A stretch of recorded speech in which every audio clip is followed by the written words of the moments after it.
Broadcasting live from somewhere in the great upper Midwest and beaming directly to you worldwide. This is Night Talks Radio.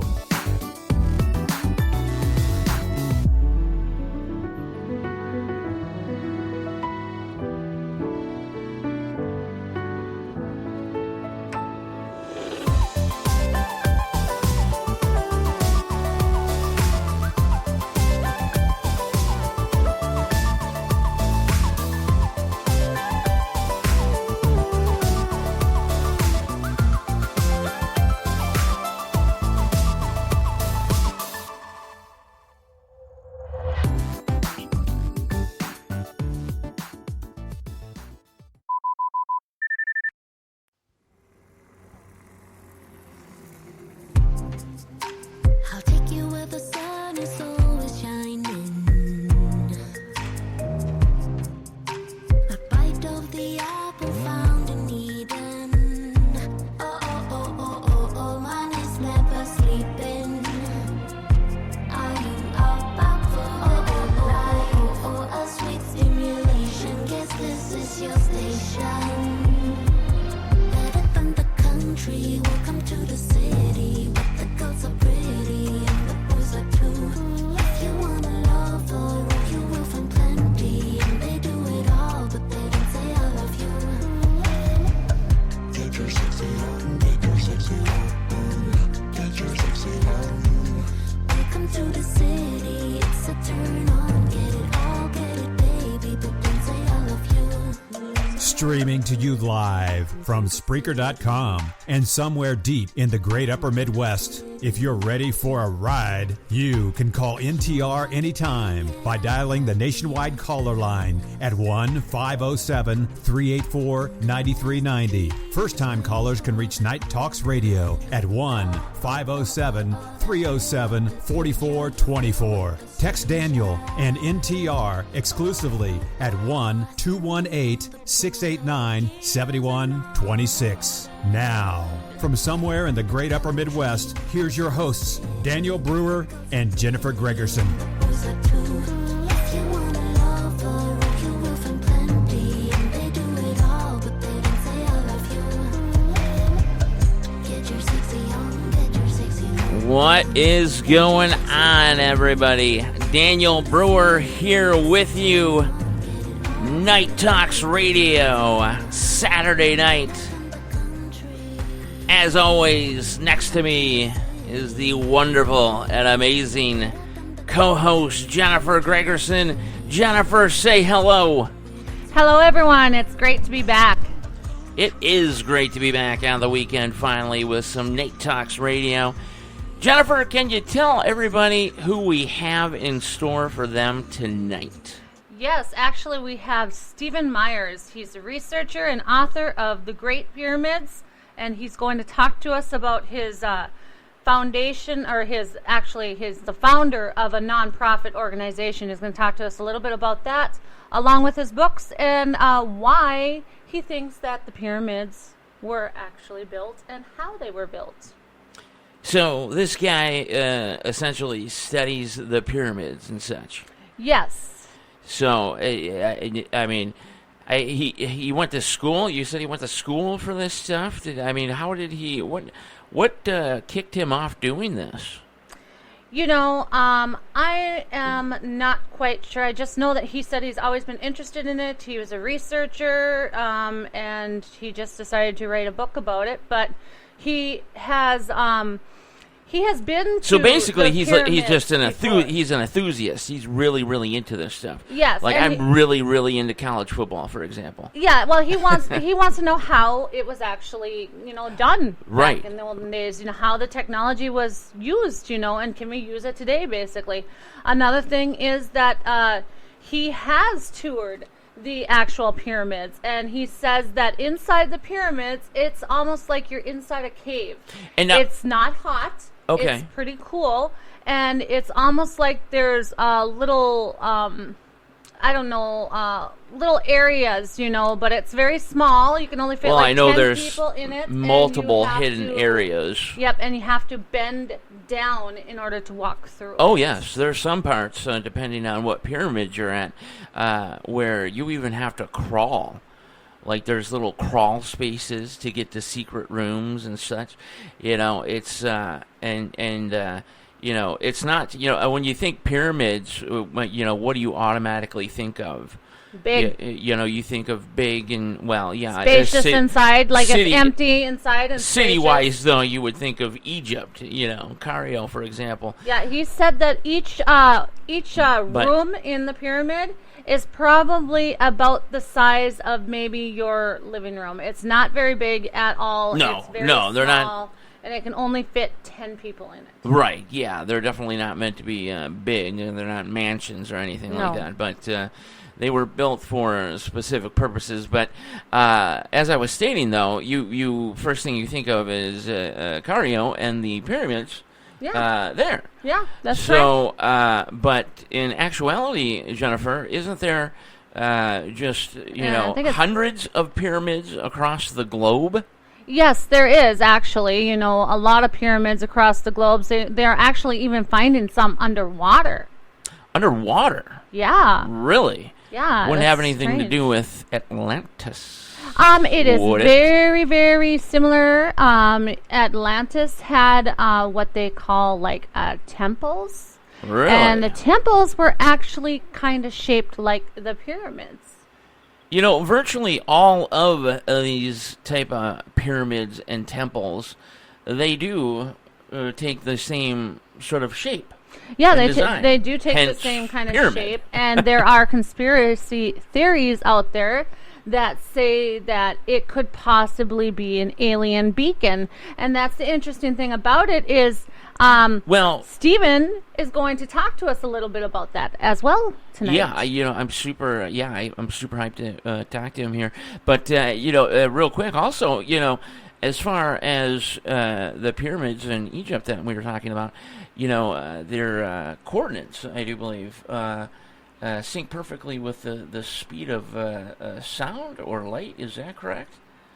I believe so. I know that the coordinates, they all line up, You mentioned it's like a beacon. It's like a beacon, but it could also be kind of like a, in a way, like a star map. Yeah, like a map, like Yeah, a guide to yeah. hey, this is where we're at, or this is where we put such and such, you know what I mean? Right. So, you know what, instead of acting like we know what we're talking about, how about we exactly. bring in Stephen Myers? Are you there, my friend? Yes, I am, and thank you for having me on your show. Absolutely. I appreciate it big time. As we were just talking about, we were talking about pyramids, and that's what you're here for. First things first, how did you get into researching the pyramids? Well, I have a very technical background. I'm an amateur radio operator. I have the FCC commercial class license and a number of other degrees and certificates associated with some rather high technology. So I like technology. I have antique gasoline engines that I collect, the old one-liners, that type of thing. And I also like history. So in terms of technology, when I studied World War II in school, I wasn't really interested in the generals or anything like that, or the politics, if you will. I was more interested in the range the fighter planes could go, or how far the cannons on battleships could shoot, that type of thing. So I like history and technology. Well, the Great Pyramid is a historical artifact, if you will, that exhibits a lot of high technology. So I got into it that way. And, wow. Indeed it does. And, it sounds like you could be my brother, to be honest with you. I mean, that is stuff that I thoroughly enjoy. And you had mentioned shortwave. I'm a big enthusiast, as a matter of fact. If Oh, you yes, could, I think if he you could has, see right three, now, three of them right in front of us. yeah, in front of us I have 3 as of the moment. Yeah, so yes, I am very much into all that stuff. Jennifer, I know. And Daniel, you actually would like to expand the show onto shortwave in the future, wouldn't you? Well, that is true. That is true. I would like to throw it out on shortwave at one point moving forward. So I think that would be something neat. Of course, yes. Art Bell did that as well. Right. But right. Yes. I know that Jennifer. I know you have some questions you've been dying to ask. I do. I mean, just the first question is basically, can you explain to the listeners a little bit about yourself? Well, other than this pyramid stuff, I'm rather normal, so that helps a little bit. Well, that's good. Just a regular guy, a researcher, if you will. I've written a couple of books about the Great Pyramid, and they're both available on Amazon.com in ebook or softcover. So I've done that, and I have a website called thepump.org. Okay. And I'm doing a tour to Egypt in a couple of months. Yeah. So that's pretty Jennifer had exciting. mentioned, A 13-day tour. So we'll definitely have that information. By the way, we'll have you repeat that towards the end of the show, and then we'll have it up on Facebook, Night Talks Radio, so everybody can see that, just in case they would like to get a hold of you or purchase your books and things like that. Most definitely. Go ahead, Jennifer. So can you tell us briefly? I did research a little bit more on you and look to see what your organization is all about. Can you tell the listeners what your organization is about? Well, our foundation, we have a nonprofit foundation called the Pharaoh's Pump Foundation, and it's dedicated to understanding how and why the Great Pyramid was built, and to redevelop the ancient high technology of the Great Pyramid to help our modern but very troubled world. Okay. So, you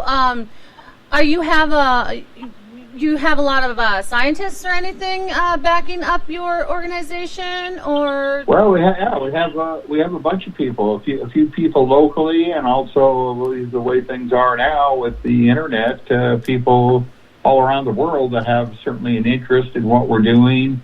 We have pro bono legal counsel, our own library with many privately, many books that have been written, and some manuscripts and other things. So we have a lot going on. Wow, very interesting. So do you only research, Stephen, do you only research the pyramids and the ancient technology, or do you research other things as well? Well, primarily, I research a lot of stuff. One-lunger engines, model trains, and a few, the ham radio stuff. So primarily the Great Pyramid. But I've got my fingers in a lot of pies, if you will, and have thoughts on different subjects. So you're associated with the Great Pyramid. So you're a tinkerer of sorts. I know. Yeah, that's exactly how I am. The question I have for you, of course, we know the number one thing that you do is the pyramids. Obviously, research and study those. Now, are those limited just to, say, the Egyptian pyramids, or do you also focus on global pyramids? Well, certainly I dabble in other pyramids. There's one at the Louvre, in Paris. There's a big pyramid in Las Vegas. Yep. There's a smaller pyramid in Salt Lake City, believe it or not. Wow. It's run by a company that embalms people's pets.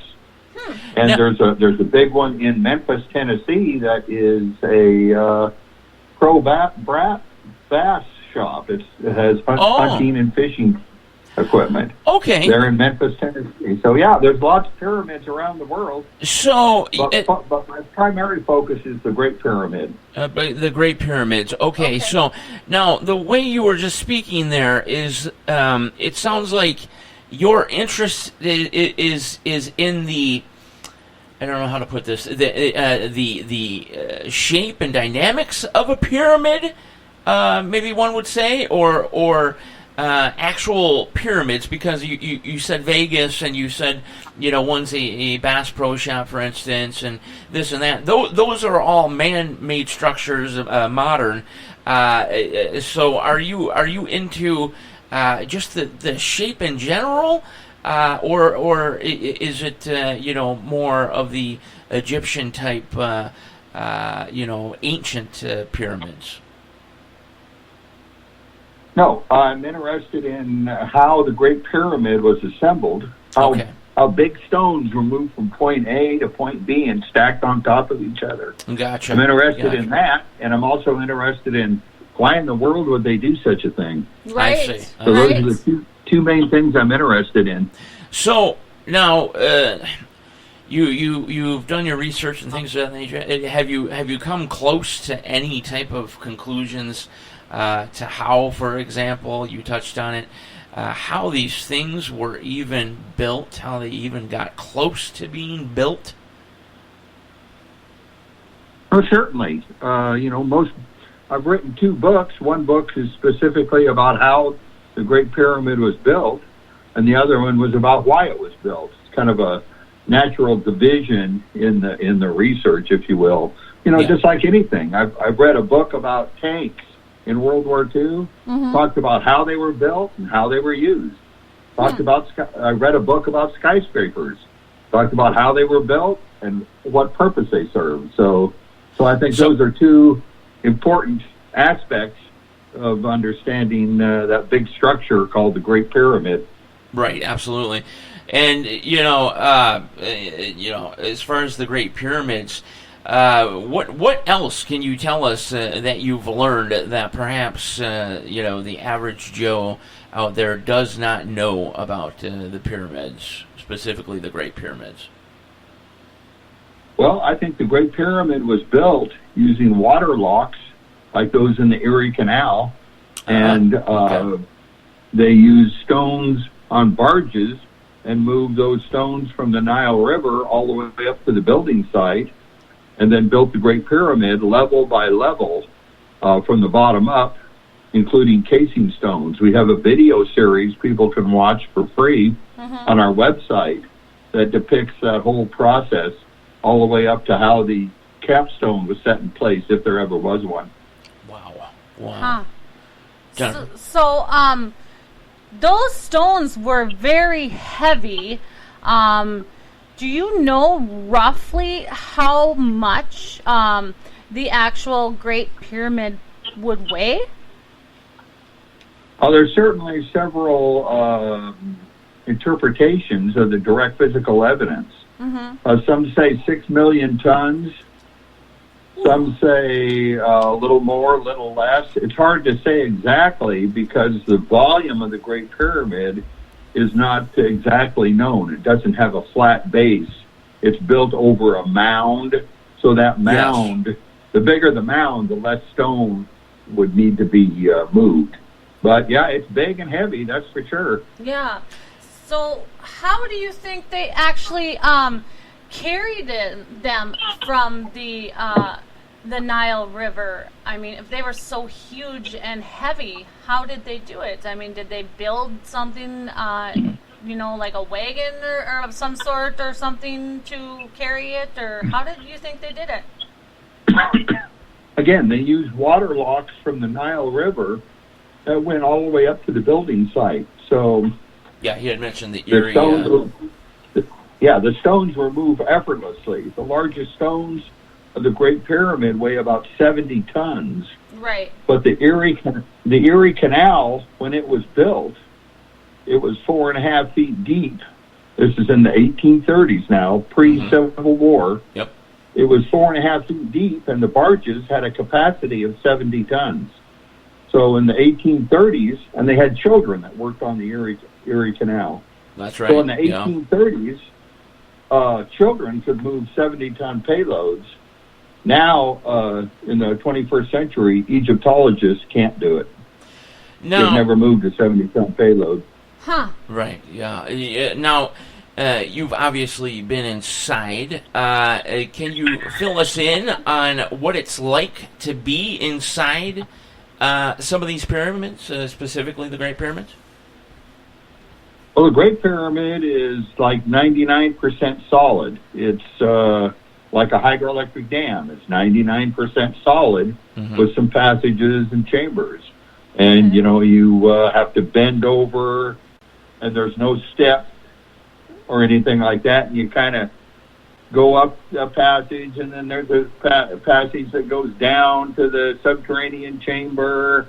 And there's the King's Chamber and the Queen's Chamber and the Grand Gallery, very oddly built if it was a tomb. Because how do long open passages and stones on pivots protect the pharaoh's mummy? Right. Yeah. Nope. Yeah. Don't ask an Egyptologist that question, because you're not going to get a coherent answer. I'm sure not. Now, the pyramids, were they were built like really precise? So like each section of these blocks that they used, they were like squared, weren't they? So how did they cut it to the squared or whatever, so they can? Well, I imagine there was some chiseling and things that went on, of course. Proportionately, you know. Well, some of the stones, the casing stones on the outside, are quite large, and they're cut with extreme precision. And the way Egyptologists tell us is that workers or peasants had bronze chisels or Doriite pounders, and they pounded the stone and used the chisels and chiseled away, and pretty soon they made a casing stone. And that's a nice story that they told. But did you know that Egyptologists have never substantiated that story by making a single Great Pyramid full-size casing stone? They've never done it. Wow. You know, isn't that interesting? That is very interesting. It's like, why haven't we been back to the moon, for example? Yeah. But you know, it's from a far distance away. If you look at it, it looks very precise. It does. Yeah. I'd imagine it's not smooth as, say, this table, for example. But there are certain holes, I guess you could call them, and passageways that at certain points of the day specifically shine sunlight into certain chambers and things like that. Was there, rituals and things like that took place in the temples and the pyramids and things like that? I think you might be referring to the vents of the Great Pyramid. There we go, yes. Yeah, there's two vents that are associated with the King's Chamber and two vents with the Queen's Chamber. No sunlight can enter either chamber through either one of those vents. All four of the vents have bends in them, and you can't see through them or see the stars or anything like that. They all have a number of bends, and so there's no light that can be seen or stars through those vents. Okay, gotcha.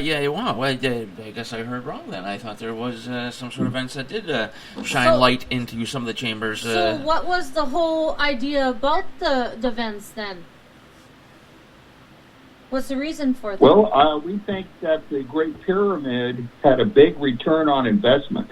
Okay. And that's a theme of my research. Let's say you went to McDonald's and ordered a number one, okay? And the Big Mac and everything, and it cost $17,000.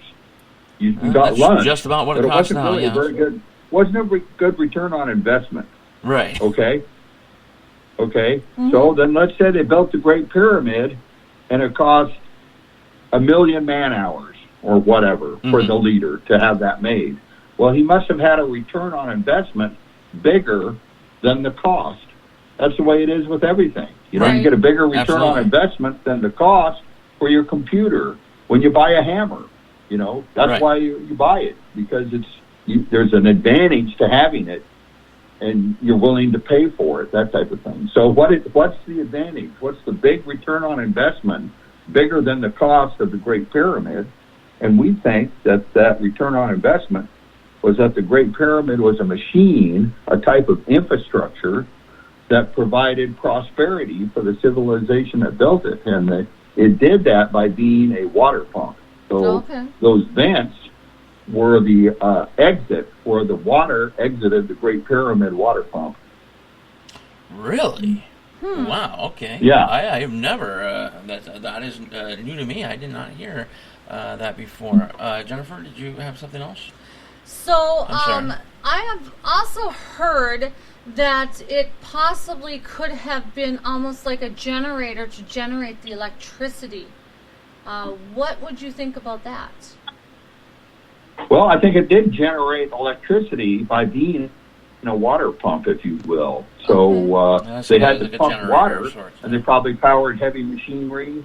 They probably used the hydraulic water as power to create compressed air, and certainly irrigation, of course, and a whole host of other purposes. I see the Giza Plateau as originally a science center or industrial park more than some sort of graveyard. So Right. yes, power was involved.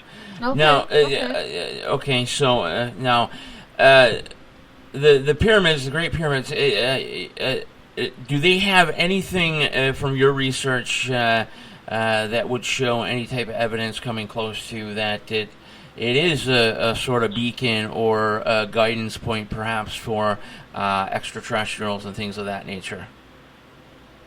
Well, I've heard that, yes, but you know, it doesn't necessarily make sense to me that they can make it all the way here to this planet, but they have to stack rocks on top of each other to figure out how to find their way home. So Right, I've right. heard that it was a beacon, but it doesn't really make sense to me. Right, understandable. Yeah, I've heard it plenty of times, but I can't really put a finger on why it would be there. But Jennifer? It seems strange. Yeah, it's quite strange. I had mentioned in the beginning of the program that it was coordinated with stars and things of that nature, but you know, stars move. Obviously, you know, we're moving and things change position in the sky. So even that is you know, kind of a weird theory to me as well. But you know, now with these with the Great Pyramids and things of that nature, what else is unique that you have learned about them that the general public would not know? So they had chambers for the king, they had chambers for the queen, perhaps. What other locations and things do they have in there? I know that you said it was a majority of solid rock, but I know there was other areas. What did those represent? What did those hold? Well, I don't think anything on the Great Pyramid represented anything else. If the Great Pyramid was a machine, and it provided prosperity for those who built it. So there was nothing that represented anything. What does the front tire of a motorcycle represent? Right, right. Nothing. Exactly. It's part of a machine. It is part of a You know, machine. So you're saying, You so know? this is bigger. This is a part of something much bigger. Obviously, is with the now. What would be the whole bigger part? Okay, so if this was the tire of a motorcycle, you know, and that meant nothing. What is the motorcycle? What is the machine then in whole? So their whole society was based off the pyramids and how they survived and did things. Well, we're talking about what the Great Pyramid was for. You know, there's a, you know, we have computers, but what they do varies. And the Great Pyramid pumped water, and what they did with the water varies. But ultimately, it provided prosperity for those who built it. It was a prosperity machine. It did what a hydroelectric dam does now, or the power grid does now. I live in the Pacific Northwest. We have a lot of hydroelectricity, and those dams provide prosperity for me. And the Great Pyramid provided prosperity for those who built it. They could eat every day, just like I can eat every day, because there's dams that supply water to farms. That's what I was going to say. It's quite green. It's quite green there. If you look on even maps today, it's just the whole section green, and everything surrounded by it is nothing but just dry desert. It's actually quite fascinating to see from the top. But it's very exciting that they used the wonders of physics to create a working machine that they use to pump water. The largest structure in North America is the Grand Coulee Dam, and it does make electricity, but it also pumps water and irrigates about 1.5 million acres in eastern Washington for perpetuity. So quite a big return on investment. Right. Yeah, no, I understand completely. What about the shape? Why did they choose the pyramid shape? Why didn't they do just stack up, let's say, like a tower? Why was it specifically a pyramid shape? We think it was a pyramid shape because that shape has to do with how it was built. For example, when it was built, the first stones that were set in place were the casing stones for the first level. And then those stones were cemented together watertight.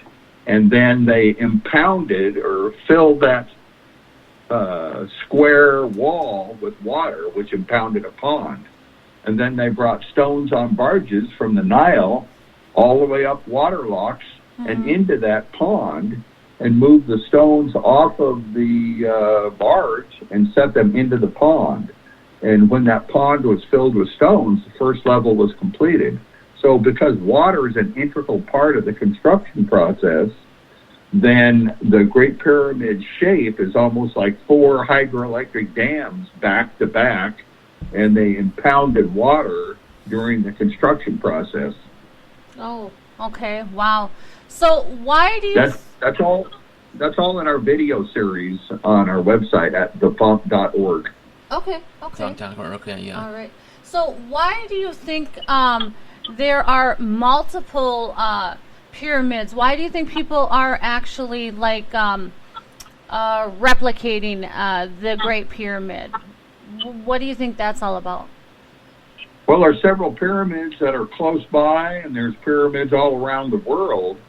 But the pyramid shape is a design answer to a engineering problem, which is how do you make a tall building if you just have masonry, stone, or whatever? Well, you have to make it big at the bottom and small at the top.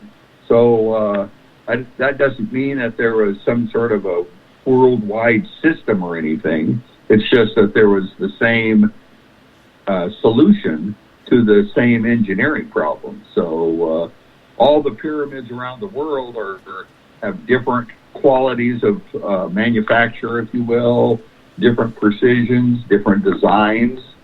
Some are made of just rubble and that type of thing. But the Great Pyramid is unique in that it's built with quite a bit of precision and all stone, if you will. Okay. How long did it take to build the pyramids? Okay. The Great Pyramid, if Egyptology was responsible for building the Great Pyramid, it would take over 70,000 years for them to build it. Okay? Wow. Because Egyptology has existed for about 200 years, and they have yet to make a single casing stone. Okay? They can't even do that. Right. So, and there's a reason for that. So, if Egyptologists were responsible for building the Great Pyramid, it would have never been built. But the people that built it were geniuses. They were able to to create large-scale, precise stone cutting and to move massive amounts of stone. I know in the Erie Canal, the weight of the Great Pyramid was moved and lifted higher than the Great Pyramid in a time period of 2 years. So using water locks as a precision and precise and fast production line method of moving stones, the construction of the Great Pyramid was probably less than 10 years, because water locks can operate 24 hours a day. Right, correct. A ramp with workers with strong back muscles is impractical. It won't work in the real world. Correct. Okay. Now, go ahead, Jennifer. Yeah. So you mentioned that you were going to touch base a little bit on the problems with Egyptology. What is going on with that? Well, Egyptology is a so-called science that tells a bunch of stories. And when I first started getting into the Great Pyramid or pyramids or Egyptology, whatever you want to call it, right, I read their stories about the big ramp, the great big ramp, probably bigger than the Great Pyramid itself. And these workers had really strong back muscles, and they dragged these stones up and everything. And I thought, okay, that's a great hypothesis or a story. All I need to know now is about the demonstrations they provided. And guess what I found out? What's that? Egyptology doesn't engage. Egyptology does not engage in the scientific method. They've never made a single casing stone in the manner they say it was done. They've never made a single surface of a casing stone in the manner they say it was done, ever. They've never moved a 70-ton payload 1 inch yet. So, they tell stories. It's just, that's becoming a real problem. A lot of people that I talk to that are 8th grade and beyond that's looked at this, they don't believe that large-scale precision, which cannot be accomplished using hand tools.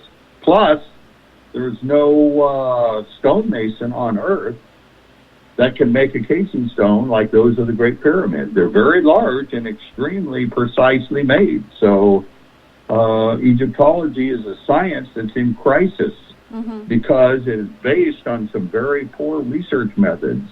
Right. And some really, Egyptology is the biggest hindrance to understanding ancient Egypt. So sciences come and they go. And phrenology was a science about the bumps on people's heads and how that correlates to character traits. And they used to teach it in college and everything. Yeah. But it couldn't withstand the rigors of the scientific method, so it went away. And Egyptology is in this similar type of crisis that people just don't believe their stories anymore, and they can't demonstrate it for several reasons. One reason is because that's not how it was done. And the other reason is the method they say it was done is an impossibility. So...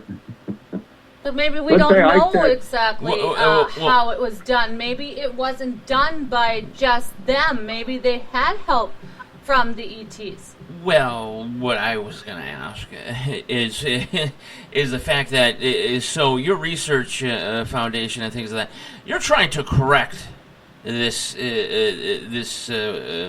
what Egyptology or whatever have you is telling people, sort of like correcting a history book and things like that. Well, we're in a revolution of ideas, certainly, and there's ideas come and they go, and they are based on their own merits. And Egyptology, has their set of ideas, but they're not justified by any type of legitimate academic research. So I'm pointing that out, and maybe a newer and truer understanding of these ancient structures will emerge as soon as Egyptology gets out of the way. Right. Yeah. Okay, so you said canals, obviously, and that makes quite a bit of sense, moving these large stones and things to the area. How did they get them into place? Well, I talked about that pond. Well, that pond each had it at each level. They added additional water, so there was a pond that would rise up, if you will, at each level. So when they finished the level, they would put the next casing stones on and then cement them together watertight, and then add additional water for that pond.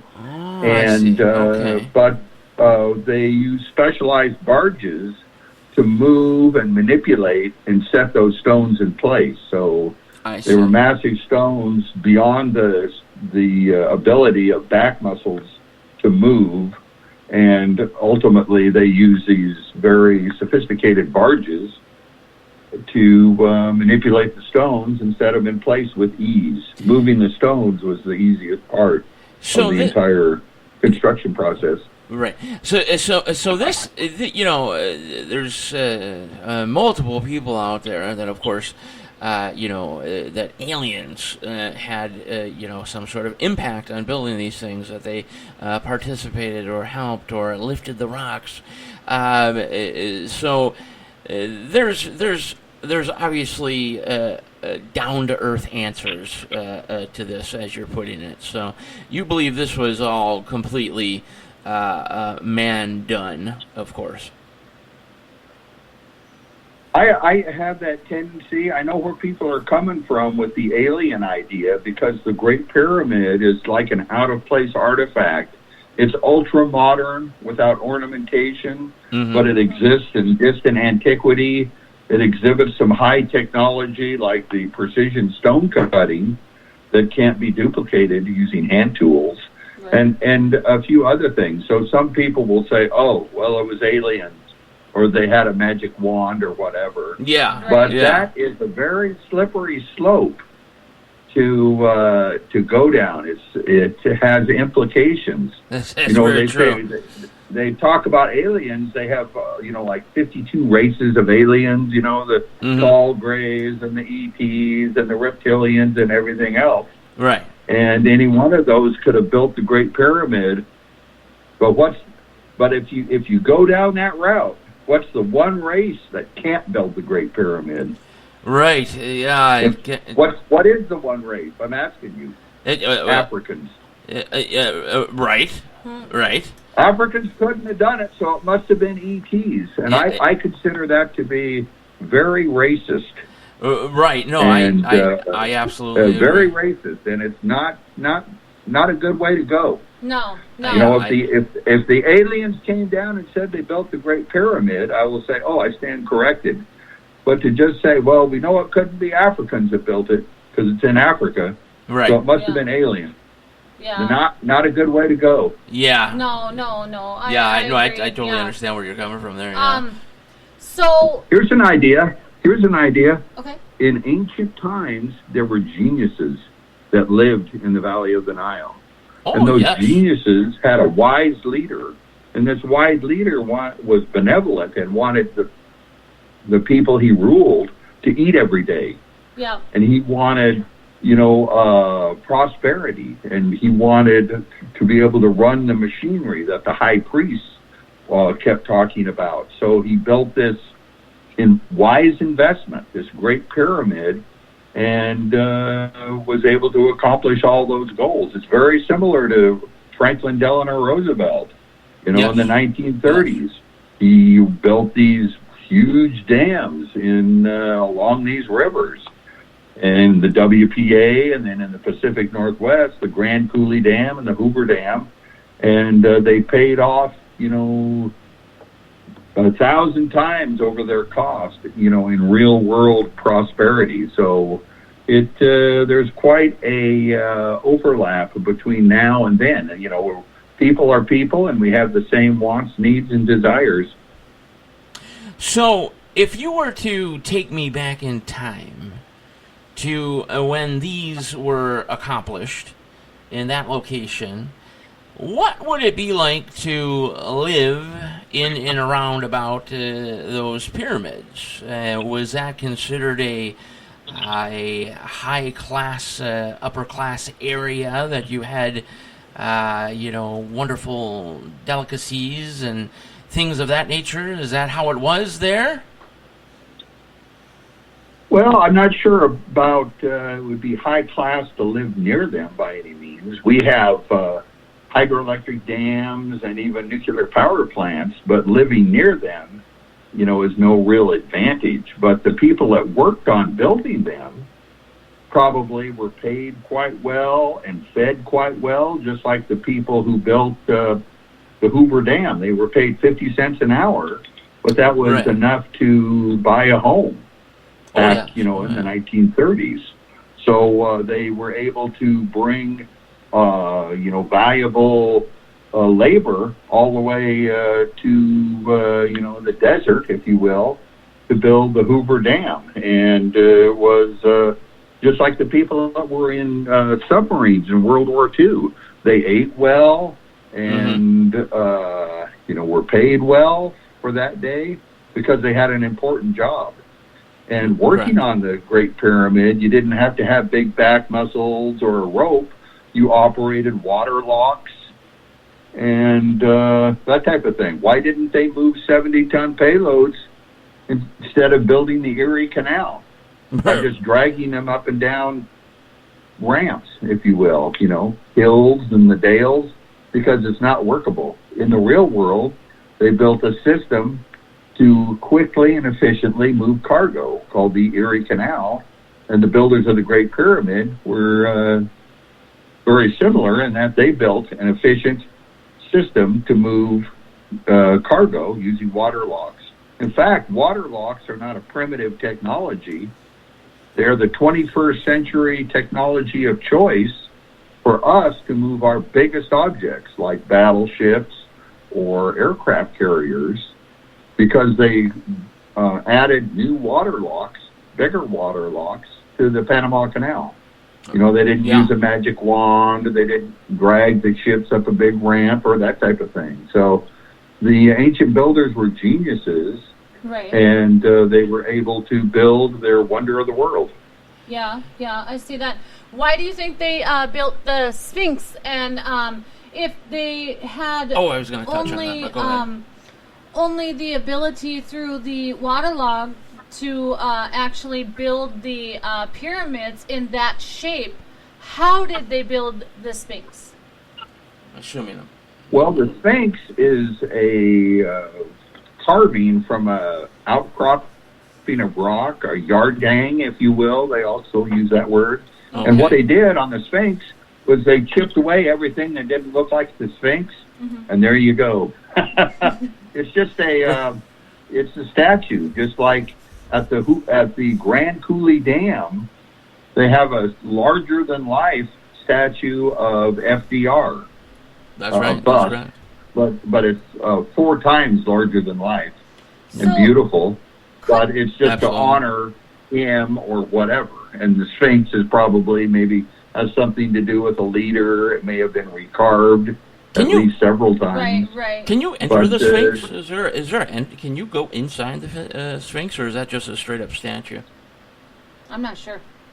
Well, it's definitely a straight up statue. There's an indentation in the top of the head, but that may have been to hold a part of the headdress, if you will. Okay. And there's a small hole towards the back near the tail of the Sphinx, and who knows what else. Colonel Howard Weiss in the 1830s drilled a hole in the shoulder about 27 feet, and it never came to an open cavity or anything. So there's certainly a lot of ideas about the Sphinx, but no real evidence that comes to light to us regular people. As of yet. Yeah, right. Okay, go ahead.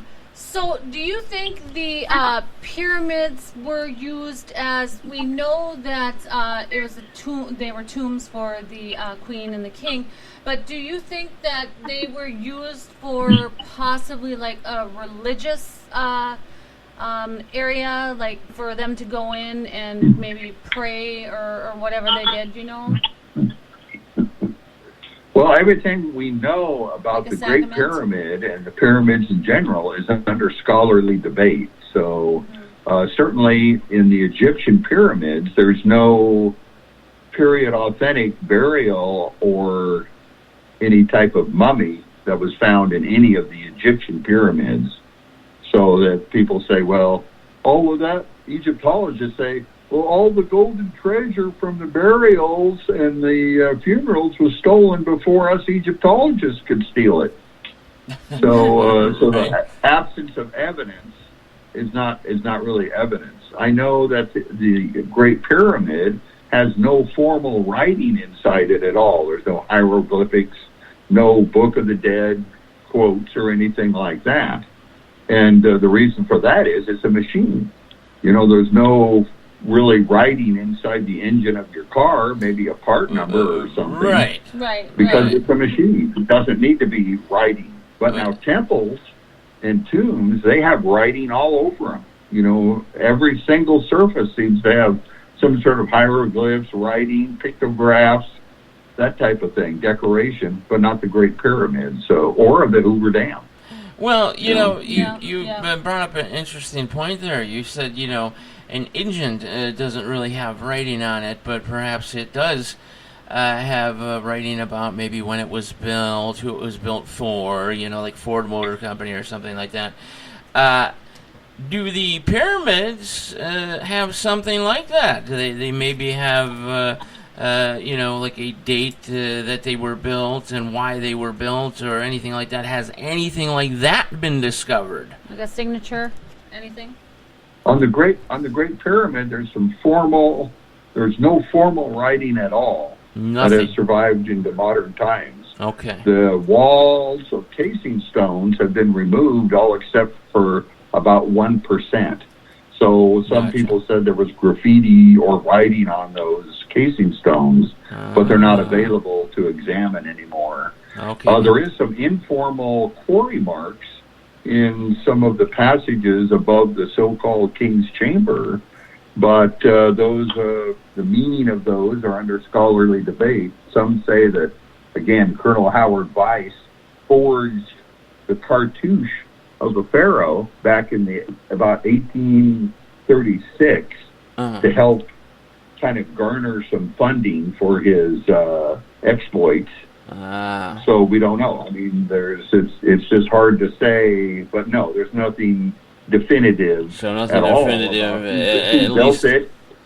At least nothing sticking around or that has stuck around that could prove that. But no. I'm sorry. Go ahead, Jennifer. You had a question. Why do you think? I mean, there's multiple pyramids over in Egypt, isn't there? More than 3 that you would automatically think of. So why do you think they continued making these? Well, there's about 9 on the Giza Plateau, the 3 major ones, and some what they call Queen's Pyramids, for lack of a better term. And then up and down the Nile, of course, there's a number of other pyramids. Get up to Nubia, there's some smaller pyramids. But again, they're different types, different configurations, sizes, angles, different types of passages inside. Some could have been the result of a cargo cult. I don't know if you've ever heard of that, but in the South Pacific, when American soldiers would go to these isolated islands, they had all kinds of stuff. They had spam, they had radios, they had airplanes, and the people on those islands thought they were gods. And they developed cargo cults and tried to woo back these soldiers that had all of this wealth and prosperity and cargo, if you will. And what they would do is they would make airplanes out of palm branches, radios out of old crates, and that type of thing to emulate what their gods did. And the cargo cults are still very strong in the Pacific. So that's strange. So what I'm saying is, let's say I was a leader of Egypt in ancient times, and there was a pyramid. There's a pyramid over there. I'd say, well, I want one of them. Yeah. So I see what you're saying. Like, that neighbor has something want cool. one of them attributed to me. So they make one, and it's probably not a machine, but maybe just like a airplane made out of palm branches. Much less precise and that type of thing, but maybe used for ceremonial purposes. I'm considering building one. It's here hard myself. to say. Yeah, no, right, absolutely. So it was kind of I was, well, look at that neighbor over there. I kind of want that. So, So now we've pretty much we've touched on, pretty much who has made these, who was a part of making them. Was there any other possible purpose for these things? Besides the two obvious things, bring prosperity in the burial chambers of kings and queens. Was there anything else that was unique about the pyramids that one might not know about that you do? Well, there's a lot of proposed purposes for the Great Pyramid, and I don't think that all of them are valid. There was an idea that the Great Pyramid was a prophecy in stone, and the Great Pyramid was built to confirm Bible prophecy and other items in the Bible, like the birthplace of Jesus. If you measure a certain passage and fiddle with the numbers, then you can make an alignment that goes through Bethlehem.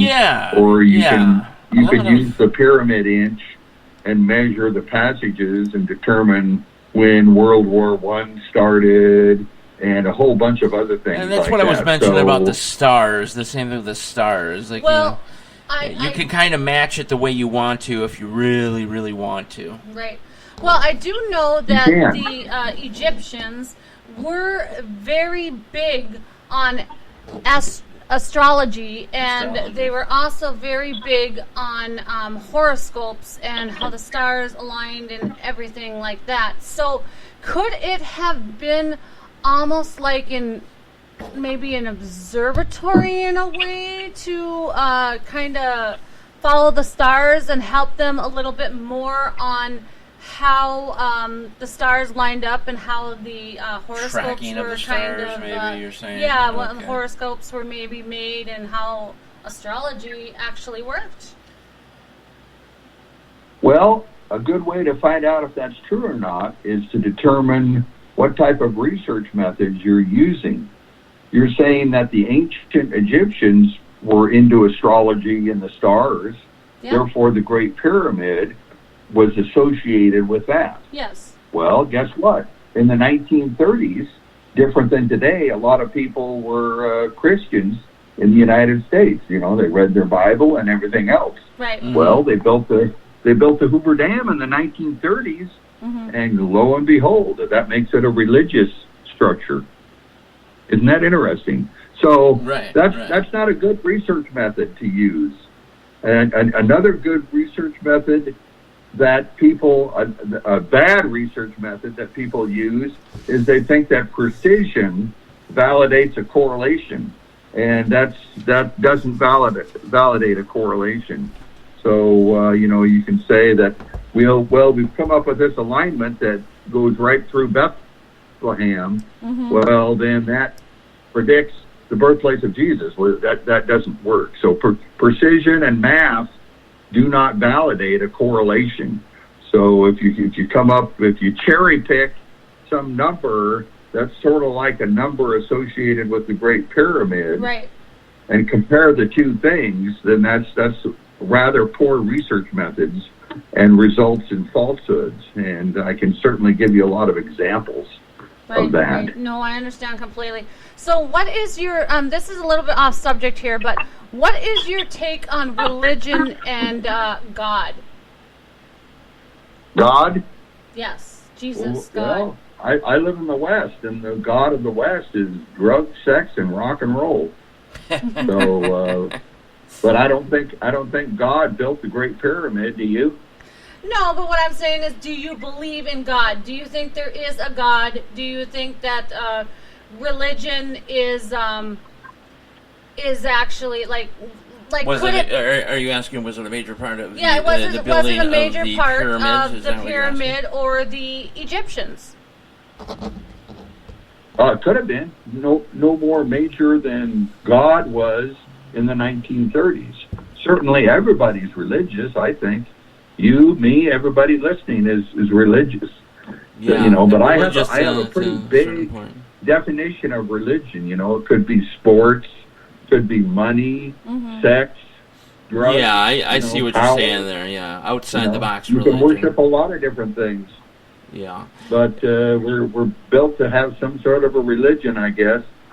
You know, there's temples all over the world. You know, pick a god and there's a temple for it. So Right. Exactly. Right. But could the pyramids possibly have been like a sacred ground for Well, the, they were indeed sacred. the religion? You know. Well, that would be something that would be projected onto this structure.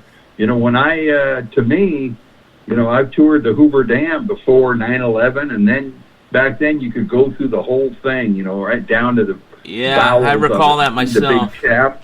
Yeah. Yeah, and to me that's sacred ground. You know, Yeah. so A lot of people lost their lives doing that there. Yeah. Yeah. Yeah. you know, it's like a cathedral.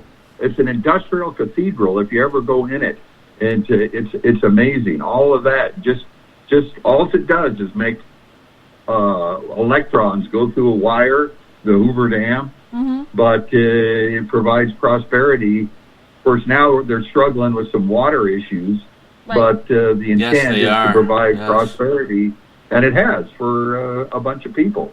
It makes electricity and then pumps water out of the Lake Mead behind it, and that's what helps Las Vegas, both the electricity and the water. But now they're struggling with water, but you get the idea. Right. So, so it's interesting. The Great Pyramid was able to pump water without damming a river, so it's a different technology altogether. Right. Well, hey, Steve, we're up against a break here, so we'll meet you on the other side and continue this conversation. Jennifer, we will meet you on the other side as well. I take it. Okay, sounds good. All right. I know we got plenty more questions, so we'll be right back with you. All right. Excellent. Glad to have you aboard. So.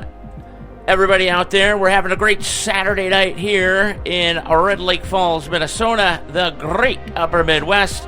We're talking to Stephen Mayers. We'll be right back. Night Talks Radio.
July.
road. Better stay this good, cause we living is the old way.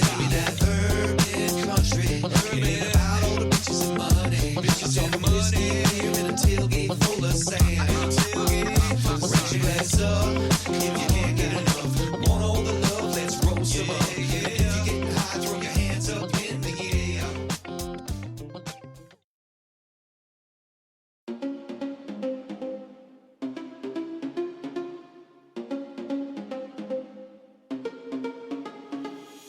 Problems. I would never thought that you could be causing these problems. It smells so bright with eyes like these diamonds. Caution. I know I should have known. Right now you're not alone. I don't wanna get in trouble. See where you stand. I don't wanna see you crumble. To recall what we meant. All the words you never said. All the questions in my head. 'Cause you're trouble, yeah. Want to reach Night Talks Radio? That's easy. Simply dial 1-507-384-9390. Or for first-time callers, just dial 1-507-307-4424. From somewhere in the great upper Midwest, here's Daniel Brewer and Jennifer Gregerson. Everyone says that I should get going, start running. But how am I supposed to run when I'm falling?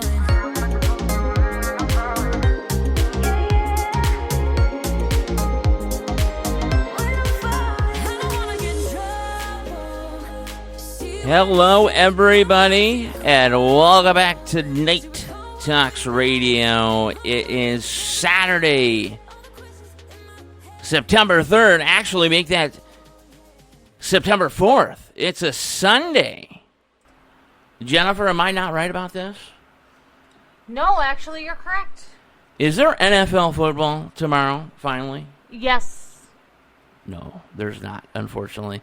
You are mistaken. Oh, shoot. Hold You on are a second. mistaken. Actually, I think it's next weekend, isn't it? It is next week. Oh, But we my will bad, my have bad. some fun-filled college football adventures still to come after last night.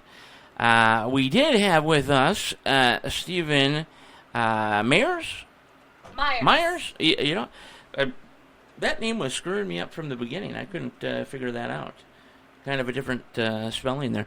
But we had a enjoyable conversation with him about the pyramids and such. I mean, Yes, I mean, it's unique stuff. It really is. Exactly. You know, I found some information out that I didn't know about. you know, he the whole thing about how they got the rocks, so to speak, to the pyramid areas, that was pretty unique, and I never thought about that possibility. Floating the rocks up to the structure, and then having water to float things in place on some of the levels. Well, not some of them, all of them, but that I is suppose pretty unique. Maybe in physics or You know, I something guess like there's that, always- that might possibly be available. We might actually be able to make something like that work.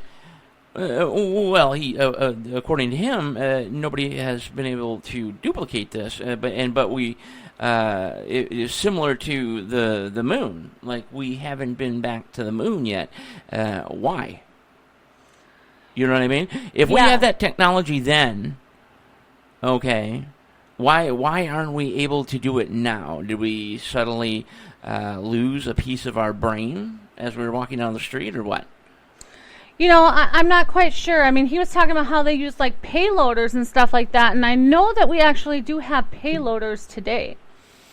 Well, I'd imagine what he was talking about is that he had barges and things like that, possibly using animals of some sort, things of that nature, to move. And I'm sure the canal that led up to certain pyramids and whatnot was on a certain grade. So say it was flowing more towards where they were building, the pyramids. So it would Right. be easier to move and manipulate towards where they needed to go. Well, I do know that they didn't have a whole lot of science back then. They weren't into Well, it. they had science. They just may have not called it that, or it's not. It's definitely not what we consider today to be science. No, and they didn't Which actually. apparently is you have to be transsexual. Yeah, right. That's science. Well, they didn't actually study science, I should say. It was more astrology. If they made a movie about the making the pyramids, I bet they would replace the Egyptians with transsexuals and things like that. Oh yeah, I'm sure. They would pin on top of the point of the pyramid would be a rainbow-colored flag. Yeah, right. So, hey everybody, check it out. We build the pyramids. But no, I mean there was a lot of unique things there. There was. It is. The one thing that I wasn't quite sure on and stuff like that is, okay, so if the if these are made It out seemed of like there was so much waterlog, more. used the sandstones or whatever, right? They were sandstones, right? Yeah. Okay, so what happens when sand gets wet? Well, not to, I don't think of sandstone it's not gonna fall apart if it gets wet. Sandstone is just and it's not gonna not rot or anything like that, I mean. No. It's just a variation of stone. It's not gonna. It's not like building a sand castle and a wave hits it and it's fucking gone and you hate life. So what? Yeah, right. So what he was pretty much saying is that the pyramids were almost used as a well.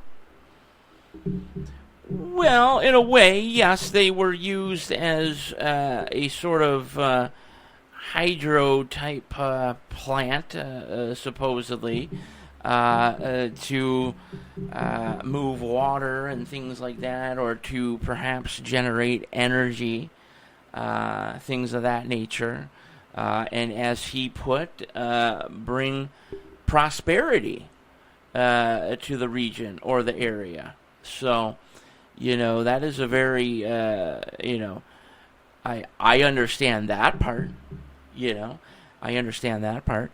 And of course there could be multiple scenarios in which this happened though. I still in my mind, nobody will truly understand. Nobody can sit there and look in my face and say, well, this is how it was done. You don't know if there was some sort of assistance. You don't know. You just don't know. The same thing. I mean, we brought up God. It's the same thing. Like we've discussed this multiple times on the program, especially NTR Daily. You can tell me all day long. That you believe in God, but you can't prove it. Even I may believe in God, but I can't prove it to you. I said that I'm more of a sponge in terms of learning. I gather information, I suck it all up, and then I determine from there what is the correct course to take in leading me to the correct answer. Which, of course, though, is an answer that I won't be able to tell until I'm on the other side. Right. Well, see, here I think that... In which you won't hear me then. Yeah. I think that the... where was I going out with this here now? The pyramids... You losing focus? Did you lose focus? I did lose focus. Because you never lose focus. No. I lost focus this time. I'm kind of really baffled about the whole entire thing. Yeah, it's just baffling. Pyramids are baffling. They are. But, I'm thinking that maybe we are not meant to know how they were built. Maybe not. Just like we don't know really why the heads or whatever on Ellis Island are built. We don't know why they were there. Stonehenge, we don't know a whole lot about that. We think we know through our research and stuff, but we weren't there at that time. Boy, one thing I thought about is I thought for sure there was ventilation shafts or shafts of some sort leading inside to some of these pyramids that specifically at certain periods of time during the day not during the day, perhaps during the night, would pinpoint a certain star. Do you not recall hearing something like that? I thought Am I heard. having like Mandela effect? No, I thought I heard something about that. Deja we can vu? certainly look that Are up we all here, dead too, right now you because know. of CERN? Right. Is this something that I thought about in the process of dying in a black hole in 2012 because of CERN? Right. No, I understand completely what you're saying there, but That's what I thought, you know. the thing is that, okay, technology has changed so much over the years, yes. Okay, we are getting smarter at building technology, you know, we've got... You think so? You know, I think so. A little bit smarter? Maybe a little bit. You fell back just a little bit, but everybody else is smart. Well, maybe, I suppose. I mean, I might have got the shit end of the stick. You got the shit end of the stick. You got the fucking smallest. You pulled the smallest stick. Oh. Toothpick. Yeah, I always... No, I always lose on those kind of things anyway, you know, so... You're yeah, pretty smart. I'm sure that's probably what happened there. You know, I'm not book smart. I will tell you that. You're street smart, but, man. Well, not If really. You know what? I'm common You could sense. kick some ass then. I'm common sense smart. You're common sense smart. Yeah. I don't know about that one either. Well, you know, I mean... Okay, come on. Name another one. Well, I'm pretty smart when it comes to the horoscopes and astrology.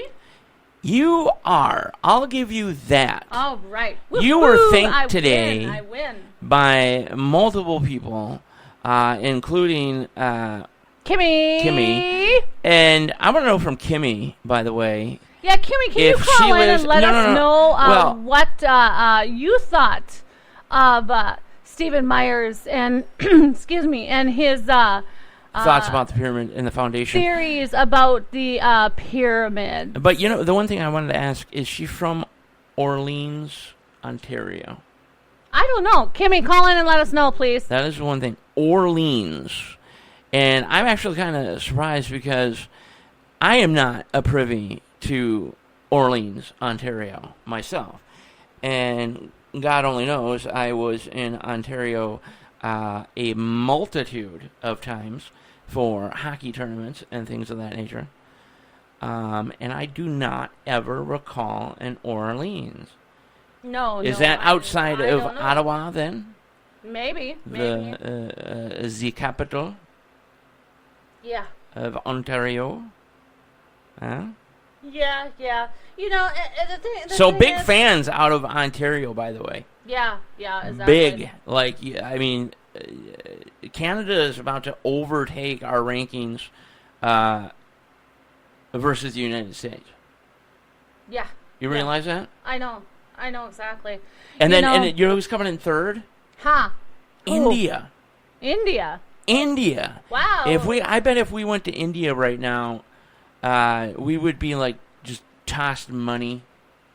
You know, You know what maybe I given a cobra. You know, I kind of thought about something, you know, and stuff when it comes to NTR Daily. NTR Daily, our sister show, Yes. Tuesdays through Thursdays, but seem to only happen on Mondays and Fridays. Yeah, we will get it a little bit more structured, you guys. It's just we've been dealing with a lot of stuff right now with the landlord and everything like that. Not only that, Yeah. you know, we've been dealing with our daughter. Well, You know, you know, she doesn't sleep very well at night, so it's a little difficult sometimes. She's out now. She had some fun today. She got a wonderful dress, by the way. Oh yes, Via trade. yes. So with the massive recession and inflation and the Biden regime just fucking all shit up, we were able to make a trade for a wonderful, what was that? A ballerina dress then? Yeah, it was a ballerina. I don't know. I'm It's not like, running like around a ballerina yeah. outfit. I don't wear ballerina. I don't identify. I identify as a god, not a ballerina. You're supposed to fucking laugh at that. Thank you. Okay, but All right, anyway. Kimmy did say that everyone is sleeping in the house right now, so she unfortunately Everyone's cannot call. sleeping. It's Saturday night. Yes, Wake 'em up. She is from Orleans. Really? Orleans. So how far out of Ottawa is that? Send her one last text message. She said that it's a suburb of Ottawa, and it's 20 miles east of downtown. So that's kind of like me saying like I'm from Detroit, but I only say that because like if I told somebody I'm from Wayne Westland, right? They'd be like, "Where the fuck is that at?" You know. So I just say Detroit. You know, I don't say it because I think I'm cool right. or anything like that, or hey, I'm a killer. Or something, you know, kind of like the neighbor we had. I'm from the cities, man. I grew up in the cities. Yeah, exactly. You watch out for me, pal. You know. Yeah. But back to the shout out. The nice lady, the shout out. Does it have her name on here? Let's see. We got a card. It does not have her name on it. No, but she's the owner, so she is the owner. Yes. Okay, so to the owner of Farmhouse Marketplace. Amazing place, by the way. Okay, and let's read the whole thing. Antiques, art, and refurbished is basically, that's all it says. Yes, and what's the phone number? Quick to the point. The phone number is 1-218-689-1184. And her hours of operation are right now Saturday, noon to 4. Is it just Saturday? It is just Saturday right now, but she has her phone number on there, so like you can call by appointments type thing. Like that place is kind of cool. Yeah. You know how the guest that we had in the first hour, how he mentioned that he was sort of a tinkerer. I brought that up, and he kind of said he was the same thing. Mm-hmm. That place, man, is kind of like a semi-heaven to me. That's kind of cool. They have all kinds of miscellaneous things. Oh, yes, they do. You know, that you could pick out and use for. And I imagine if I looked hard enough, I could find some shortwave equipment. You might. You might be able to. Probably older. I mean, well, what about that and then they had mic the mic system. Yeah, there. That would be amazing. We have to maybe get that. Well, you know, we have some pretty good mics, to be honest with you. Well, yeah. You know, sometimes we don't think so and want to throw them out the fucking window. But right. For the most part, they're actually very, very decent. But what those were that she had were, I guess you could say, portable.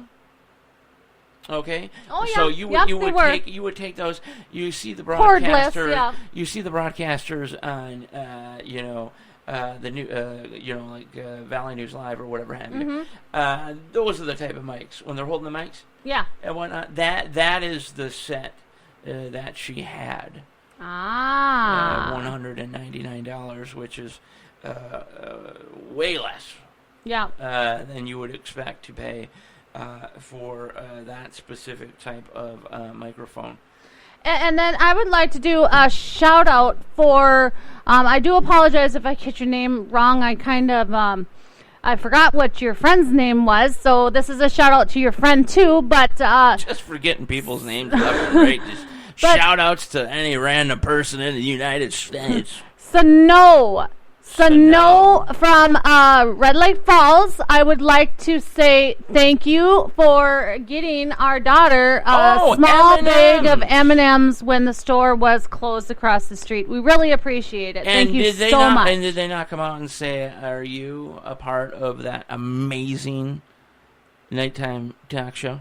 Yes, they actually said, are you the one who does the... Are you the one? You have been chosen. Who does like the spiritual and phenomenon and stuff like that. You guys the one? And I was like, yeah. He goes, I love that stuff. That is awesome. Give him an autograph? Huh? Give him an autograph? I did not give him an autograph. No. Just something that, whatever you had in your purse maybe at the time. But I thanked Sano for... Sano. I'm sorry, Sano, yes. Miguel Sano of the Minnesota Twins, who was traded. Anyway, so I thanked him for getting our daughter a bag of M&Ms, which are her favorites. And he said no problem. She He sure said does that like you doing guys M&Ms. you guys seem like he said no problem. You seem like a real decent person, a very nice, kind person. And So. again, not tooting our horns, but we seem to get that every day. But according to Sometimes, our yes. landlord, though, Yeah, right. We're horrible we people. commit horrible and unforgivable crimes to the point we must suffer Yeah, in exactly. the streets of Minnesota in November, which could mean, You know, 45 inches of snow and it would- cold blowing weather. Right. Your finger falls off in 2 minutes. Exactly. Exaccu? Exactly. I have made an exacu order. Well, I mean, that was nice to have Stephen Myers on. We went a different route this time. We have not talked about the pyramids yet. The only thing about that is I was actually running out of questions. It seemed like he had answered all of the questions that we had, and it just seemed like it was just competing, just repeating itself in some way and stuff like that. Very interesting information and stuff, but I just totally forgot with everything that was going on that we had. Well, we did. We had a guest. We had a guest that was coming on. We had. Here, I think her name was Rachel Anderson, but she actually couldn't make it. I guess she just messaged me and said that she's sorry that she forgot that she was supposed to be on too. So we're gonna have to. So you're telling me reschedule her. somebody forgot to show up and it wasn't us? Yeah, somebody actually forgot to show up. That's Look been at that. happening a lot lately and stuff. We're moving right So- up on up like the Jeffersons. Right. So we do apologize, Steve, for having to let you go early. We did Well- not realize that we had actually double booked. I mean, it's been a crazy week. Yeah. And it's not going to get. Let me put it this way: it's not going to get much easier. No. Okay, it's only going to get much rougher Right. from this point. Yep. So Yep. enjoy these moments, okay? Because they're going to quickly disappear. Yeah. And Exactly. It's all going to be about the Night Talks radio show, baby. Yep. So- So here's the thing, real quick. I'm just gonna tell you here. We got Stephen Myers can be reached at. Yeah, give us information, by the way. The pump. Every possible way. How to find his books, where to buy his books at, stuff Yes. like that. So Stephen Myers can be reached at thepump.org. The Pump, as in P-U-M-P. Yes. So Okay. his foundation is basically, or I should say, organization. I don't know why I say foundation, but anyways, he's the founder of a It's an nonprofit organization. Okay. called Gotcha. Pharaoh's Pump Foundation. That's probably why I say it. Pharaoh's Pump. Yes. I get So the purpose of the foundation is to gather research and understand the development of technologies used to build and operate the Great Pyramid and possibly use it for modern day times. And fuck Egyptology. Yeah, Egyptology, no good. No Nope. good. Not good. No, Don't listen no. to him. It's fake news. You are fake, sir. I don't know. I mean, But- I can't say yes and I can't say no on that. I mean, Egyptology. They're from Egypt. And they've studied this stuff and everything like that. So they should very well know a little bit more about it. And maybe they are telling the truth. Maybe they are saying that these blocks could not have been built alone. You know what? Like I said, I'm 50-50 on that. Yeah. I don't know. It is I an can't tell interesting you, concept, we weren't though. there. If it was used as a water log system and almost like a well system, that is an interesting not only, concept. I have heard of that, but I mean, all you have to do is look how green that area is. Cairo. It's. I'll show you later tonight when we're getting all high on Butterfinger ice cream. Oh yes, gotta love our Butterfinger. Just let go of my Butterfinger. If you know what Right, I mean. Give right. me that only. I'll eat a whole tub of that stuff. Yeah, But, I'll tell you that. See, I wanted to give a shout out here. We got a new listener right now. His name is Mike. Mike, would you like to give a call real quick? Mike Jones, and tell us a Mike little bit Jones. about your radio show? Mike Yeah. Jones, you can certainly give us a Mike call Jones. at Do we have first phone? time caller line 1-507-307-4424. Nationwide right. caller line 507-384-9390. Goody. You know what? Let's tell them about the show that we're going to be having tomorrow. I'll explain a little bit about that. We're going to have a guest back who was quite impressive. My goodness, a month and a half ago. I Yeah. think, somewhere on that. Yeah. They're also going to be, as you noticed, NTR New Music Now not happening tonight. That was from the get-go. We will have NTR New Music Now again once again tomorrow. Right. And it will be with Cheryl and crew once again. Mm-hmm. And I mean, they got good stuff. And then, of course, the weekends to come, we have some brand new acts as well. So, Oh, yeah, it's starting New Music at- now coming back full force, starting tomorrow, and definitely starting next weekend. And then, of course, while we have this extra time, Yeah, let's tell a little bit of what we we're- got stored for us. well, we're looking to be changing to 3 hours. Yes. Okay, broadcast-wise, it looks like we're going to do 2 hours today. Along with our Um, time. So okay, yes. So here's the deal. In the coming weeks, maybe months, we're looking at the situation of possibly doing 3 hours now. Okay, making that a mainstay. And then also looking at, doing the show a bit later. Probably starting Night Talks Radio at 11:35 p.m. Central Time, and of course NTR Daily, 10:35, 11:35 p.m. Central Time as well, Tuesday through Thursday. So to be competitive, you gotta keep it going.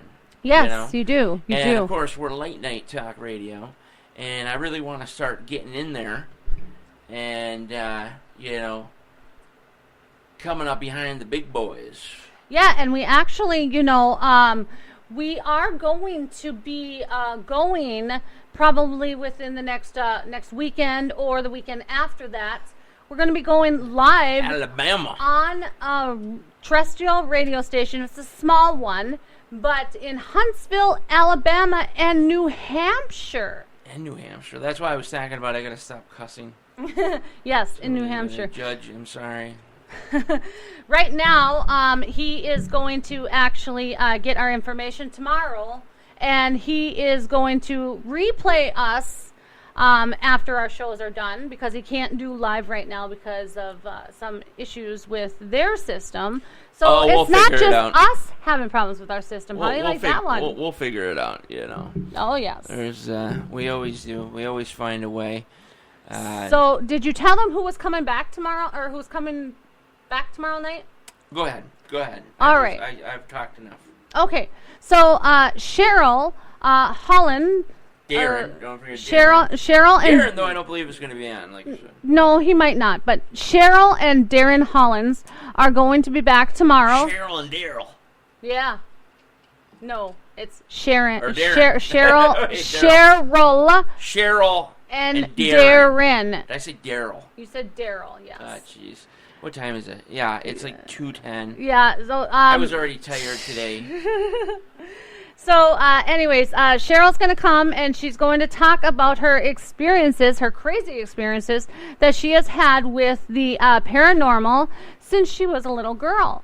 And they are still happening to this day. Yikes. Yeah, I mean, it's interesting. She's going to talk about how, she saw, the rocking chair move across the room over to the window where her grandpa was sitting all the time. She'll talk about some bad experience that she's had with the paranormal and good experience. So very, very interesting. She'll talk about how she goes to Gettysburg all the time and Gettysburg? the Gettysburg, yeah, Gettysburg. See, it is late. It is late. You're getting giddy about Gettysburg. I'm getting giddy about Gettysburg. Giddy. Yes. But So yeah. So we'll have her tomorrow for Night Talks Radio, and that'll be a full 3 hours. Yes, that is a full 3 hours. We did not double book tomorrow. So we don't normally double book. Like I said, we were just having a crazy week. I mean, we do. I mean, there, like, don't you have like a waiting list? Like, I it's do. insane. I mean, you know, right now we are pretty much booked all the way up to probably the first or second week in October. Well, that being said, we still have a couple shows that I want to get out there, including I want to do a show. I have found somebody that have studied up quite well. You found someone?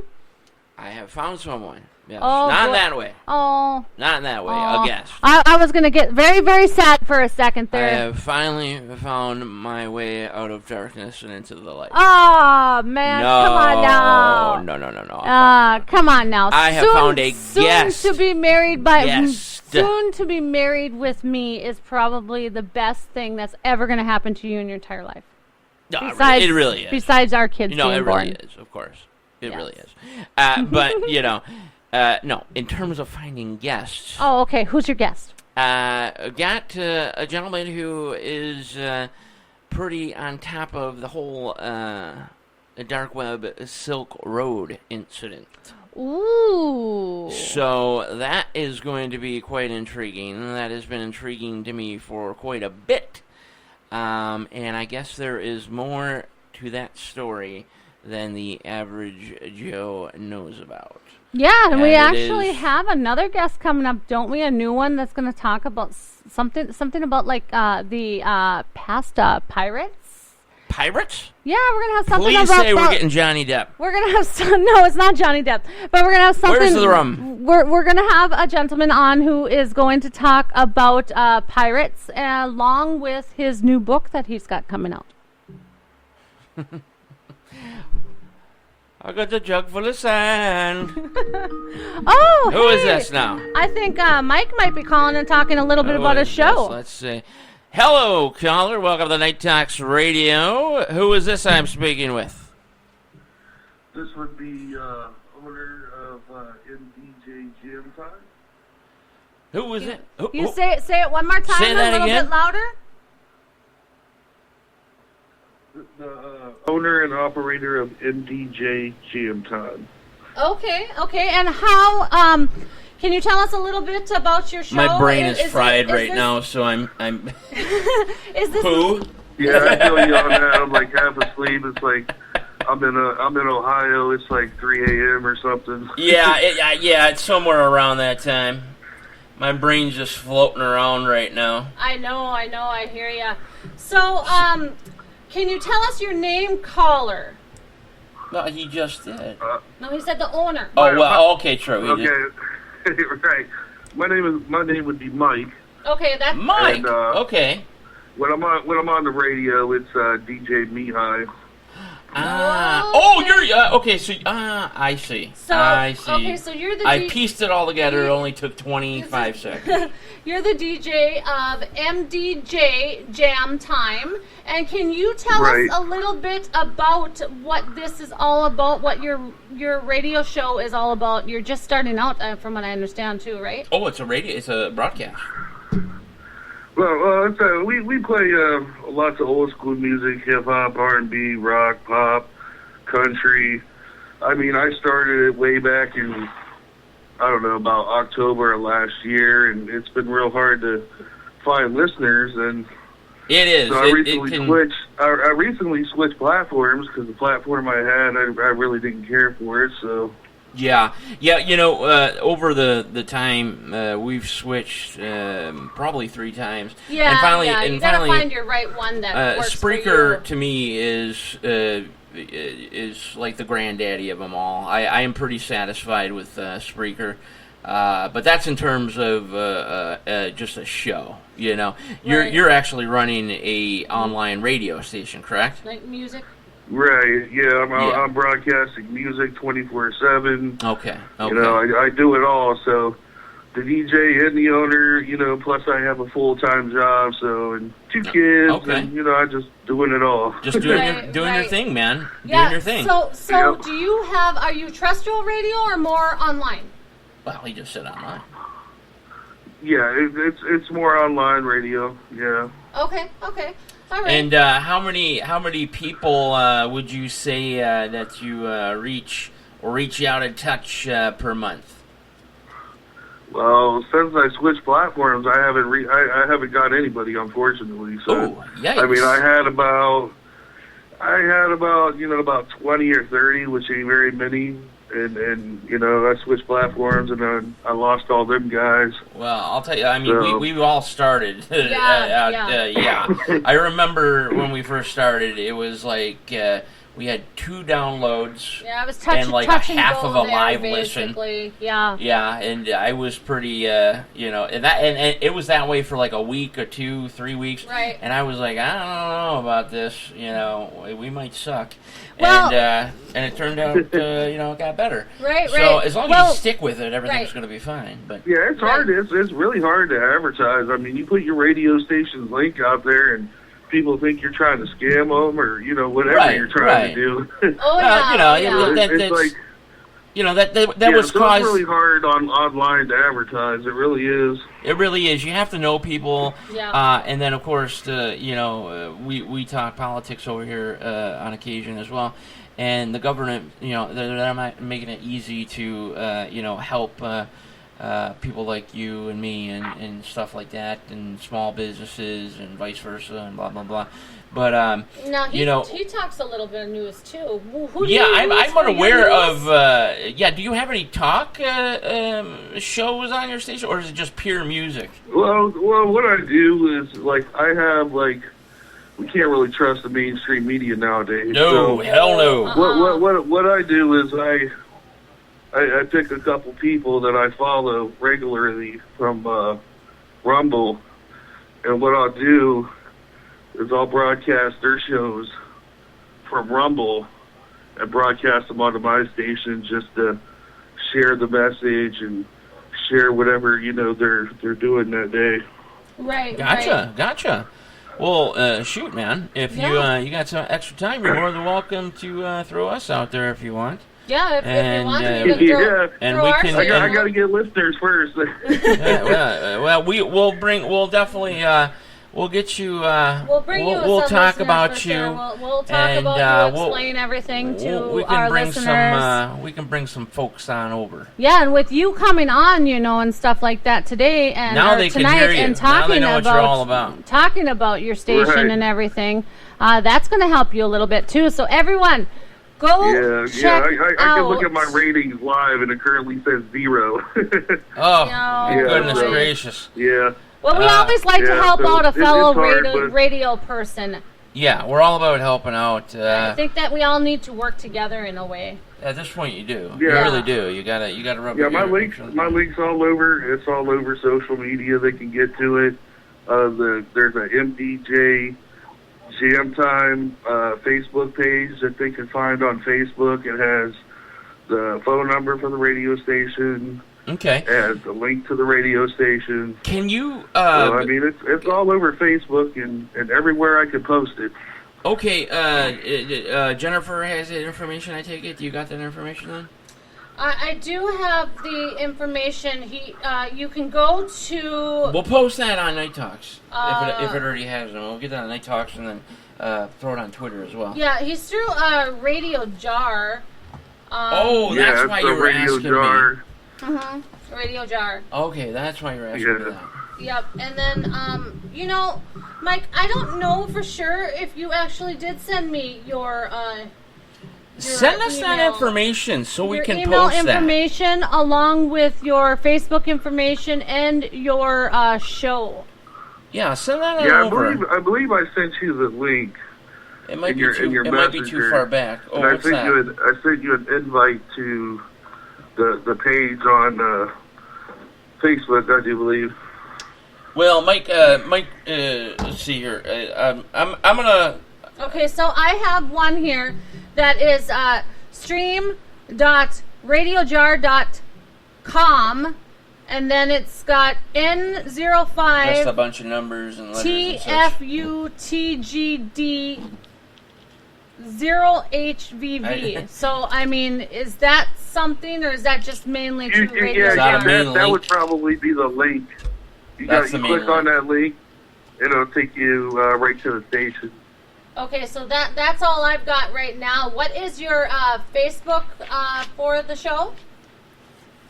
The Facebook business page is MDJ Jam Time. And that's on Facebook. Okay. MDJ So we'll put that down on Night Jam Talks, Time. Okay, so so they yeah. can. We'll certainly go ahead and put it down on Night Talks, so they can certainly, anyone wants to listen to some late night music, go to... Or 24 hours a day, music. Yeah, 24 hours a day. Go to MDJ.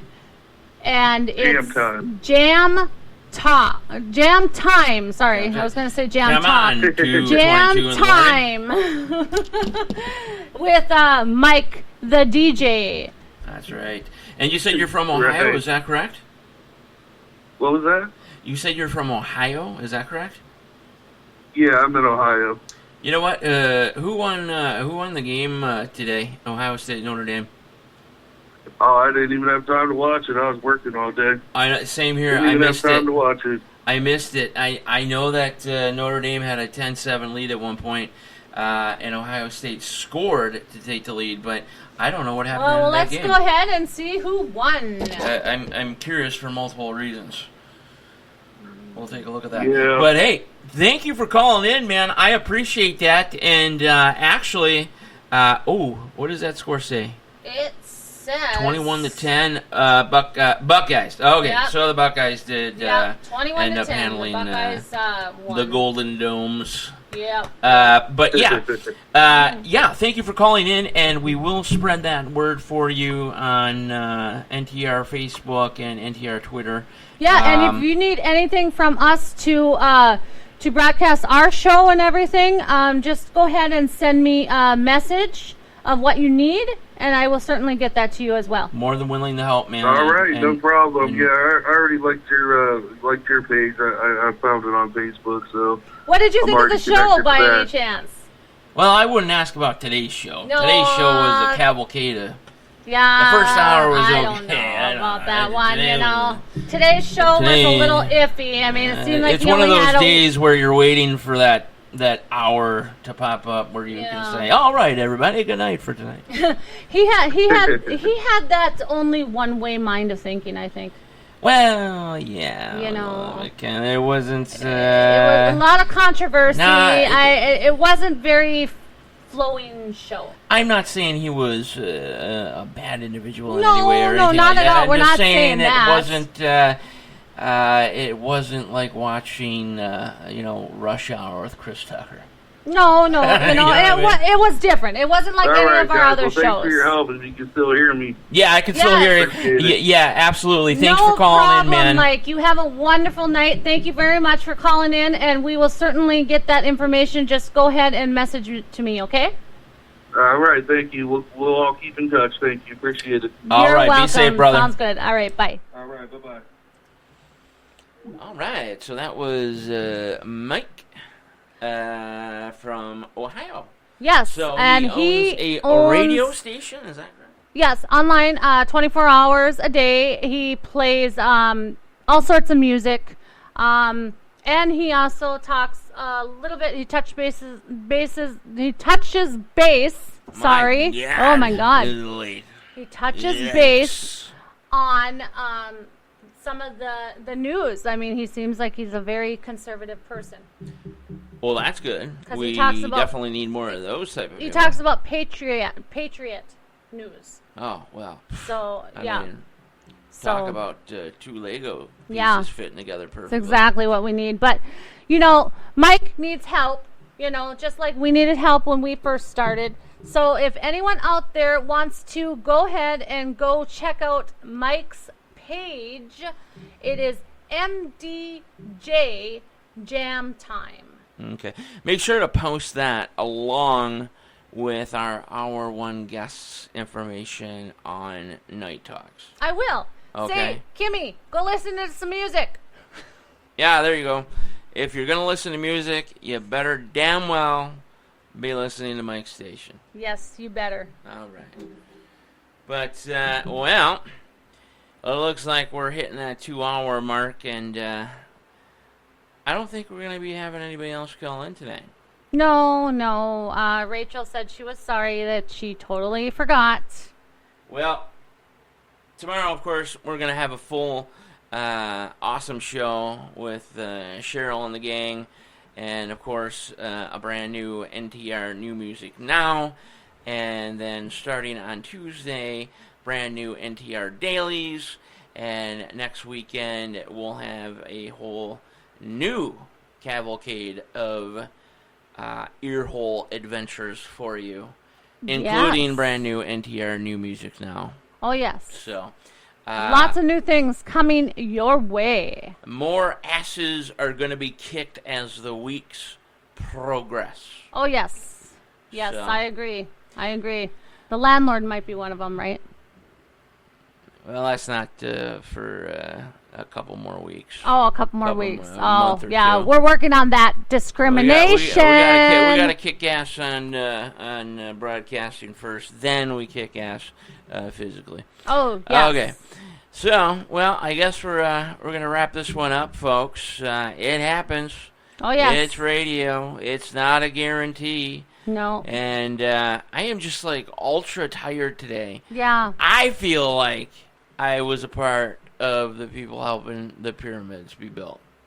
That's how I feel right now. That's how tired I am. That's what my brain is telling me. Like, dude, go to sleep. Your brain is telling you, let's go eat some ice cream and then go to sleep. Actually, it is telling me that. Then go to sleep. So basically, Yes. picture. You know, I think it was because it was so hot today. That's why you're tired. Well, it wasn't that hot today. It was because of the fact the sun was just beating right down on me. Right. You know, there was like absolutely no shade.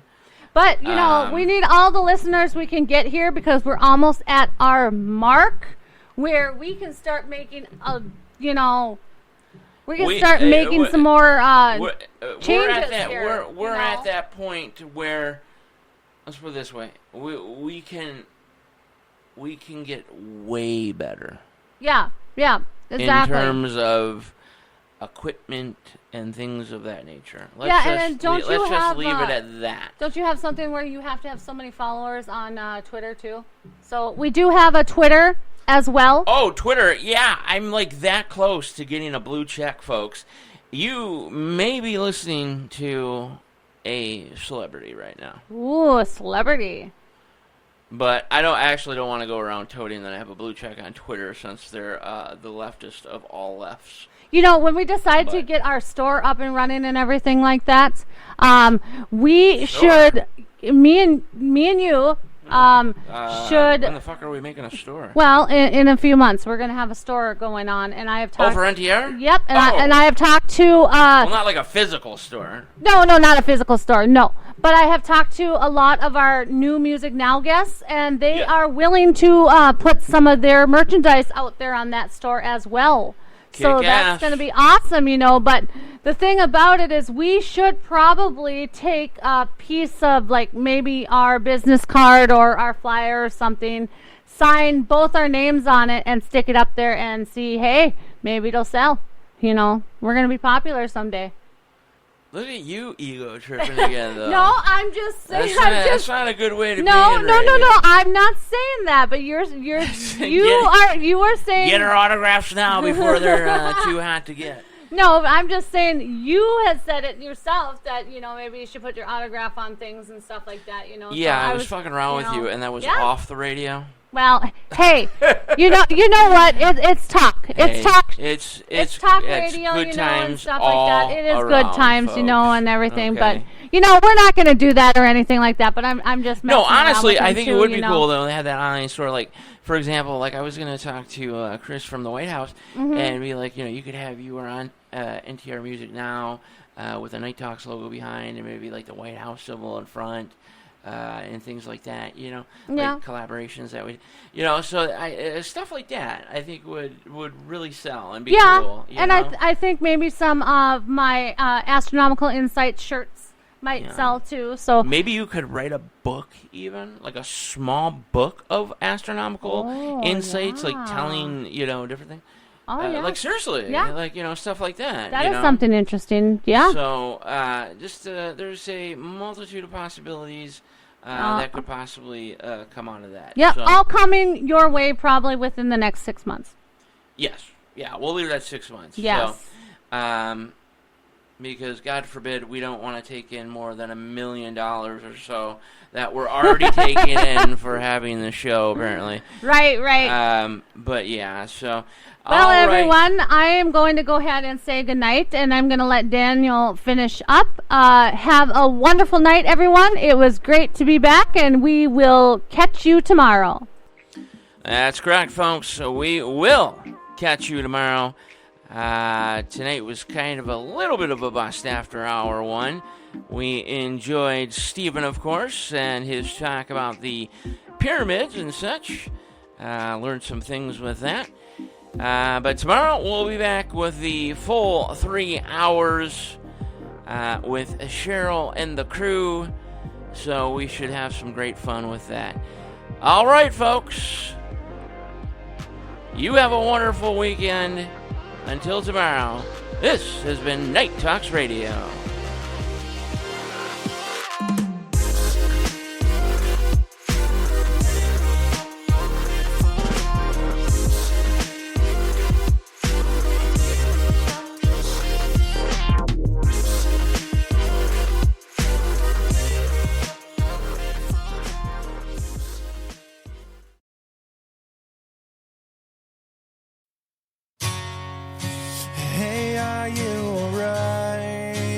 Tell me all your troubles and thoughts on this night. I can see it in your eyes, slowly losing strength and falling apart inside. Tell me what's your pain. Always know there's gonna be a days where it rains, and now may seem like hell, letting all your past mistakes seep in and dwell. Always know the sun in the sky will rise up.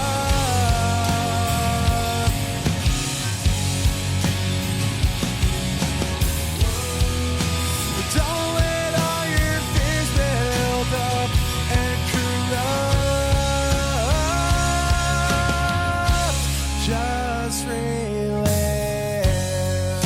You still feel so cold, thinking to yourself you'll always feel so alone. But I know deep below that you'll find the strength inside to let it all go. Always know the sun in the sky will rise up.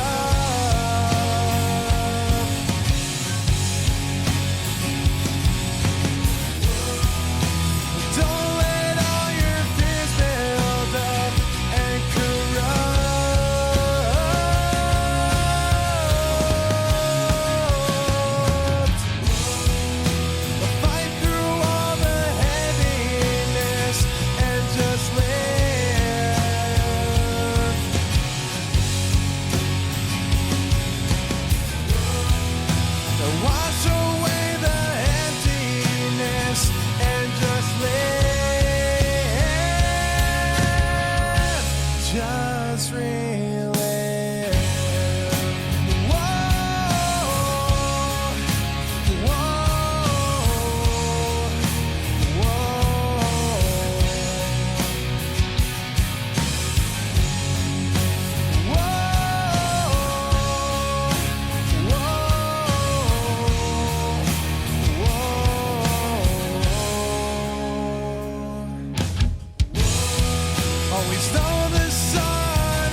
For Night Talks Radio and special guest Stephen Myers, co-host Jennifer Gregerson, the voice of Night Talks Radio, Kevin Robinson, Spreaker.com, and of course, Art Bell for making talk radio what it is today. And me, Daniel Brewer, saying until the next Night Talks Radio, stay safe and remember, they are listening. So long, everybody.